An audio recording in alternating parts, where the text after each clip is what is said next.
Shalom anak-anak saudara semuanya. Kita bertemu kembali dalam pelajaran pendidikan agama Kristen kelas 8. Hari ini saya akan melanjutkan materi dari bab yang pertama, hidup beriman bagian yang kedua. Sebelum kita masuk ke materi pembelajaran hari ini, mari kita berdoa terlebih dahulu. Terima kasih Tuhan, kami bersyukur kalau pada hari ini kami semuanya dalam keadaan yang sehat, walaupun kami melakukan pembelajaran secara daring Tuhan, namun Kau memberkati kami dimanapun kami berada saat ini. Tuhan Yesus yang baik, biarlah Tuhan kami buka pikiran kami untuk kami menerima pembelajaran yang akan disampaikan oleh guru kami pada hari ini. Biarlah Tuhan semuanya yang disampaikan pada hari ini menjadi berkat bagi kami. Di dalam nama anak-Mu Tuhan Yesus Kristus kami berdoa dan mengucap syukur kepadamu. Haleluya. Amin. Kita akan lanjutkan di bagian yang ke-B, iman dan percaya. Menurut Niftrik dan Bolan, dalam buku mereka yang mereka tuliskan, aspek iman tidak dapat dipisahkan dari percaya. Jadi manusia beriman itu membangun imannya dengan kepercayaan yang menjadi akar dari iman.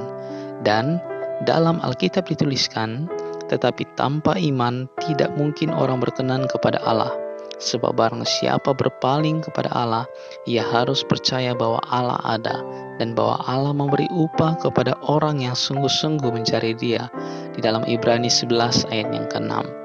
Nah, selanjutnya dalam Ibrani 6 ayat yang ke-7 sampai dengan yang ke-9 menulis tentang Nuh dan Abraham yang telah menunjukkan imannya yang luar biasa kepada Allah. Iman mereka terus bertumbuh dalam perjalanan hidup mereka dan mereka terus memelihara iman. Mari kita simak baik-baik kisah dari Nuh dan Abraham. Nuh merupakan tokoh fenomenal pada zamannya. Ketika ia mulai mengerjakan bahtera sebagaimana diperintahkan Tuhan padanya, banyak orang memperolok dirinya bahkan menganggap Nuh kurang waras. Berbagai tekanan yang dialaminya tidak mudah untuk dihadapi, namun ia percaya kepada Tuhan. Imannya tidak goyah menghadapi tekanan dari penduduk kota. Dalam bahtera, turun hujan 40 hari lamanya, sehingga seluruh bumi tergenang air. Tidak ada manusia yang selamat kecuali Nuh dan keluarganya. Ketika itu, Tuhan mulai bekerja bagi Nuh dan keluarganya, dan bagi mereka yang mau taat dan percaya kepada Tuhan.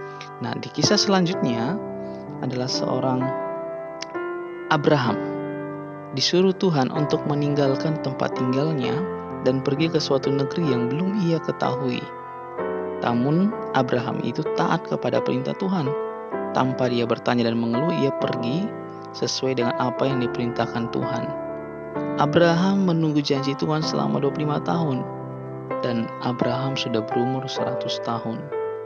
Dan pada puncaknya, dari perjuangannya adalah ketika Tuhan meminta Abraham mempersembahkan Ishak sebagai korban baginya. Anak tunggal yang diperoleh dari Tuhan setelah sekian lama menantikannya. Ia pun memenuhi perintah Allah untuk mengorbankan Ishak. Namun, Allah meluputkan Ishak dan menggantinya dengan hewan kurban atau domba. Abraham disebut sebagai bapa segala orang beriman karena dia telah berhasil melalui ujian ini. Untuk lebih lengkapnya kalian bisa baca dalam kisah di kitab Alkitab kalian Kejadian 22 ayat yang pertama sampai dengan yang ke-14. Wow, sungguh luar biasa melihat dari dua kisah ini anakku ya. Saya harapkan kalian bisa mempraktekannya, menirunya apa yang sudah diperbuat oleh tokoh-tokoh Alkitab. Ini di Perjanjian Lama. Kita akan lihat ada juga dalam Perjanjian Baru. Dalam kitab Perjanjian Baru ada dua peristiwa yang dapat diangkat sebagai contoh dalam kaitannya dengan aspek percaya. Yang pertama adalah perempuan Kanaan. Kalian bisa baca kisahnya dalam Matius 15 ayat 21 sampai 24. Lalu yang kedua adalah perwira di Kapernaum dalam Lukas 7 ayat yang pertama sampai dengan yang ke-10. Dalam kisah mereka ini, kesimpulannya adalah apabila kita percaya dan berpegang teguh kepada Yesus melalui firman-Nya dalam segenap hati, jiwa dan akal budi, maka apa yang dikehendakinya atas kita pasti terjadi. Inilah pengharapan kita dalam imannya. Sifat iman itu aktif. Dalam minggu lalu sudah saya jelaskan tentang aktif itu sama seperti tumbuhan. Artinya kamu harus benar-benar yakin akan kebenaran firman Tuhan dan sungguh-sungguh melakukannya dalam kehidupan sehari-hari, sehingga imanmu bertumbuh.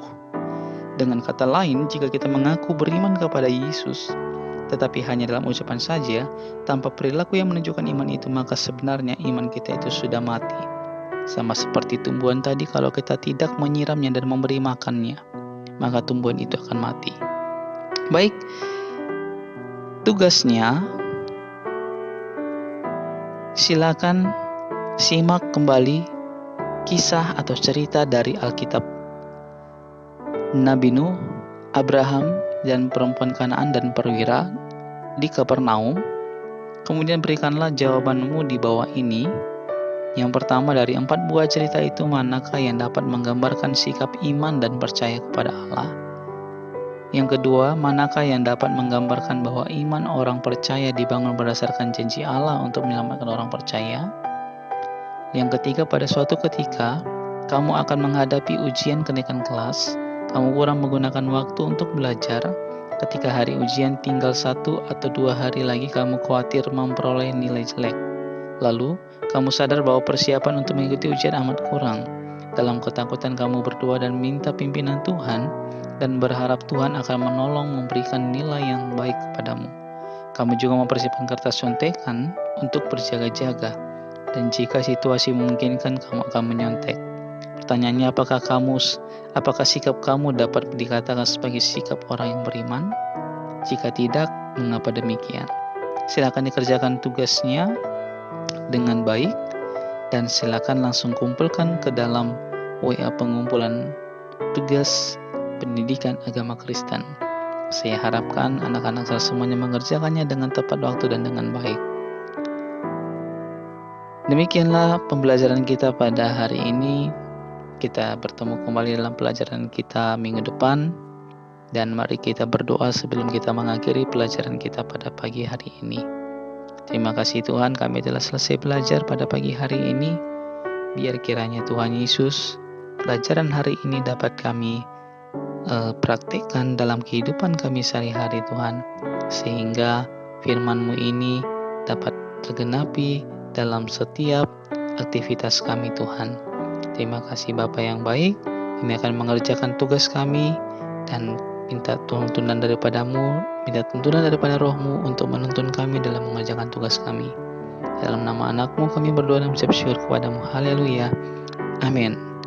Baik, sampai jumpa di pelajaran minggu depan. Tuhan Yesus memberkati kita semuanya.